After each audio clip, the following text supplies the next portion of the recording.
my camera cut off. But in that last clip, I'll label both of these part one and part two, and I'll put a date on them.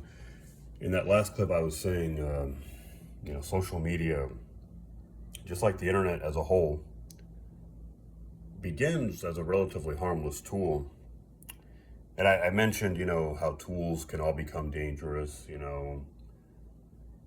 whether it be a table saw, even a screwdriver. I mean, anything can become dangerous in the wrong hands, or even just in the wrong hands. I mean, if somebody, it could be for any reason, right? I mean, I'm not talking about tools being weaponized necessarily. I'm talking about just somebody using a dangerous object without being fully present, and sharp of mind and focus, right?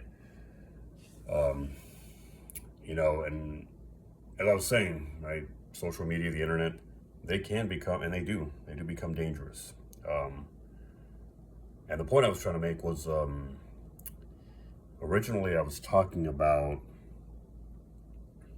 anger becoming a bridge between the sadness of nostalgia, or just things lost perhaps, towards a reality and the present. And I was going on about how, I mentioned social media because when there is solitude, and I mean true solitude, a person, a man, anybody is, a man who faces that anger, right? After being stuck in the past, right? Sorry. Let me find my way back. True solitude, right?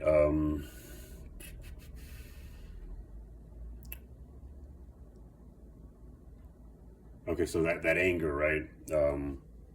A man in solitude, a man with nobody around him to take out the anger that results after being stuck in the past, and losing what comes from that. He directs the anger at himself, and he's forced to grow, or not, right? And then maybe the next time he does grow a little bit, or he's got nobody to direct that towards, right? He folds eventually, right? Until he's made to be held accountable. He hits a sort of rock bottom. Well, social media really does this nifty little thing.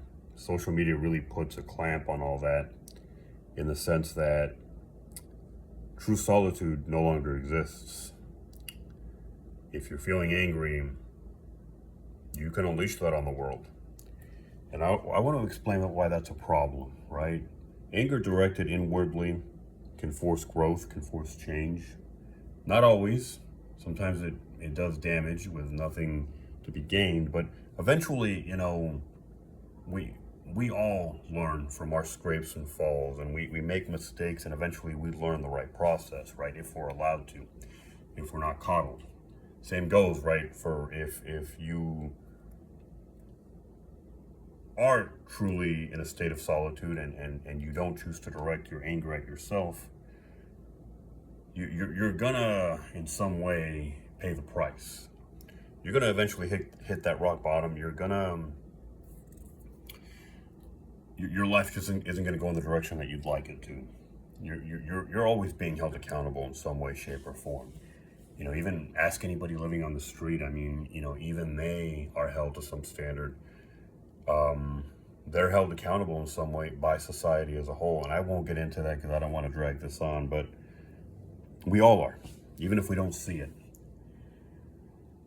I was saying, right, that anger that you get hit with, social media. So there is no true solitude anymore, right? Everybody has one of these things that I'm holding in their pocket, and has access to the world and to the people in it.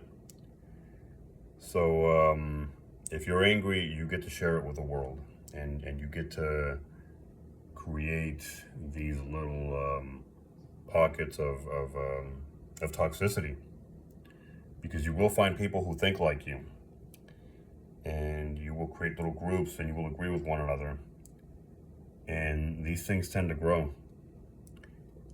Hate can grow just like the opposite of hate can, if nurtured. And sometimes people who have nothing but hate within them